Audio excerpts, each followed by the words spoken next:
날마다 쓰는 나의 신앙일기 TV 데일리 큐티 나무향기입니다. 오늘은 9월 18일 월요일입니다. 오늘 함께 묵상할 성경 본문은 마태복음 12장 9절에서 21절입니다. 거기에서 떠나 그들의 회당에 들어가시니 한쪽 손 마른 사람이 있는지라 사람들이 예수를 고발하려 하여 물어 이르되 안식일에 병 고치는 것이 옳으니이까? 예수께서 이르시되 너희 중 어떤 사람이 양 한 마리가 있어 안식일에 구덩이에 빠졌으면 끌어내지 않겠느냐? 사람이 양보다 얼마나 더 귀하냐? 그러므로 안식일에 선을 행하는 것이 옳으니라 하시고 이에 그 사람에게 이르시되 손을 내밀라 하시니 그가 내밀매 다른 손과 같이 회복되어 성하더라. 바리새인들이 나가서 어떻게 하여 예수를 죽일까 의논하거늘 예수께서 아시고 거기를 떠나가시니 많은 사람이 따르는지라. 예수께서 그들의 병을 다 고치시고 자기를 나타내지 말라 경고하셨으니 이는 선지자 이사야를 통하여 말씀하신 바 보라 내가 택한 종 곧 내 마음에 기뻐하는 바 내가 사랑하는 자로다. 내가 내 영을 그에게 줄 터이니 그가 심판을 이방에 알게 하리라. 그는 다투지도 아니하며 들레지도 아니하리니 아무도 길에서 그 소리를 듣지 못하리라. 상한 갈대를 꺾지 아니하며 꺼져가는 심지를 끄지 아니하시기를 심판하여 이길 때까지 하리니 또한 이방들이 그의 이름을 바라리라 함을 이루려 하심이니라. 이스라엘의 안식일은 금요일 오후 해질 때부터 토요일 오후 해질 때까지입니다. 오늘날도 금요일 오후 5시쯤 해가 지면 예루살렘은 안식일에 들어갑니다. 이렇게 되면 모든 상점이 문을 닫고 버스와 같은 대중교통도 다니지 않습니다. 사람들은 자동차를 운행하지 않습니다. 또한 한 집안에서 요리도 하지 않습니다. 금요일 낮에 미리 안식일에 먹을 음식을 마련해 놓습니다. 그리고는 가스레인지를 켜서 작은 불로 조절해 놓습니다. 그리고 그 위에 음식을 놓아 따뜻하게 해놓고는 안식일 동안에 그 음식을 먹는 것입니다. 또한 안식일 동안 전기불을 켤 수 없기 때문에 미리 집안의 불을 다 켜놓습니다. 그리고 엘리베이터의 각 층에 있는 스위치를 누를 수 없기 때문에 안식일이 되면 엘리베이터의 모든 층이 다 눌려져 있는 상태가 됩니다. 그래서 사람이 버튼을 누르지 않고 그냥 기다리면 자동으로 문이 열리고 각 층마다 다 서게 됩니다. 현대의 이스라엘 사람들은 안식일을 지키는 것을 단순한 휴일의 개념으로 쉬는 것이 아니라 하나님께서 주신 축복으로 여기고 하나님 안에서 안식하며 자기들의 삶을 정리하는 것입니다. 이스라엘 사람들이 얼마나 안식일에 대해 철저하게 일을 하지 않으려고 하는지 이런 내용을 통해 이해할 수 있을 것입니다. 예수님 당시에 이스라엘 사람들의 안식일에 대한 철저한 의식은 놀랄 정도였습니다. 그런데 주 예수님은 안식일에 사람들의 병을 고쳐주기도 하고 제자들은 밀 이삭을 잘라먹기도 하는 등의 상상할 수 없는 행동을 했습니다. 안식일에 주님께서 회당에 들어오셨는데 그곳에 한쪽 손이 마른 사람이 있었습니다. 그래서 사람들이 주 예수님께 모여들어서 물었습니다. 안식일에 병 고치는 것이 옳습니까?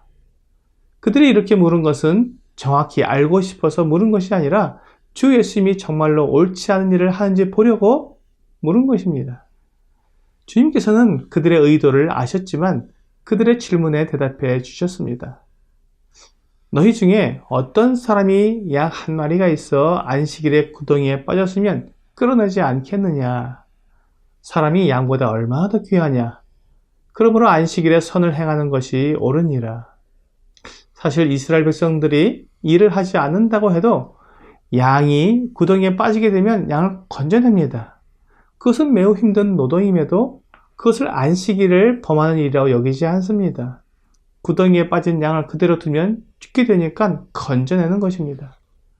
주 예수님은 양을 곤경에서 건져내는 것이 옳다고 하면서 어떻게 사람을 구하는 것은 옳지 않다고 할 수 있느냐고 말씀하신 것입니다. 양보다 사람이 더 귀하기 때문에 당연히 사람을 구하는 것이 옳다는 것입니다. 그렇게 말씀하시고는 그 손 마른 사람에게 손을 내밀라고 말씀하셨습니다. 그러자 그 사람이 손을 내밀었는데 다른 손과 같이 회복되었습니다. 한쪽 손이 마비가 되어 사용할 수 없었던 이 사람은 얼마나 괴롭고 힘들었겠습니까? 그런데 그 사람의 손이 회복되어 정상적으로 사용할 수 있게 되었으니 그 사람에게는 참된 안식이 주어졌고 진정한 안식일을 경험하게 된 것입니다. 하지만 그 모습을 지켜본 바리새인들은 어떻게 하면 예수를 죽일 수 있을까 의논을 했습니다. 그들의 눈은 보아도 보지 못하고 그들의 귀는 들어도 듣지 못한 사람들이 된 것입니다. 주 예수님의 능력을 보았으면 그분이 하나님의 아들이라는 것을 알아야 했고 주 예수님이 말씀하신 것을 들었으면 무엇이 진리인지 깨달아야 했는데 그들은 오히려 그 모든 것을 뒤틀어 버렸습니다. 그들은 성경에서 말씀하시는 메시아의 모든 증거가 주 예수님을 가리키고 있음에도 인정하지 않고 자신들이 진리의 기준이 되어버린 것입니다. 하나님도 성경도 그들의 생각에 맞지 않으면 진리가 될 수 없었습니다. 그래서 주 예수님을 죽이려고 한 것입니다. 그러자 주 예수님은 그들을 떠나셨습니다. 그리고는 주님을 따르는 많은 사람들을 돌보셨습니다. 그들의 병을 다 고쳐주셨습니다. 하지만 자기를 드러내지 못하게 잠잠하도록 말씀하셨습니다. 그것은 이사야 선지자가 예언한 대로 하나님의 종은 자기를 드러내지 않기 때문에 사람들이 듣지 못하게 되지만 그분은 상한 갈 때도 꺾지 않으시고 꺼져가는 심지도 끄지 않으시는 분임을 말씀하고 있습니다.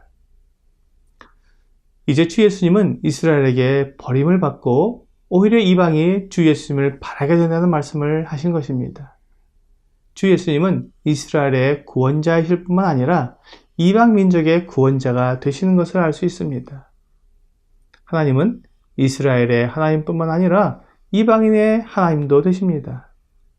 하나님은 모든 민족의 하나님이시기에 모든 민족을 구원하시는 구원자가 되시는 것입니다. 주 예수님이 나의 구원자가 되시기 위해 나에게 필요한 것은 손 마른 자가 주 예수님의 말씀에 순종한 것처럼 주 예수님의 말씀을 믿고 순종하는 것뿐입니다. 오늘의 적용 질문을 보겠습니다. 내 마음에 순종하지 못한 말씀은 무엇인가요? 주님이 떠나가시기 전 말씀 앞에 순종해야 합니다. 주 예수님께서 사람들에게 말씀하시는 것은 회개하고 주 예수님을 믿음으로 죄 용서를 받으라는 것입니다.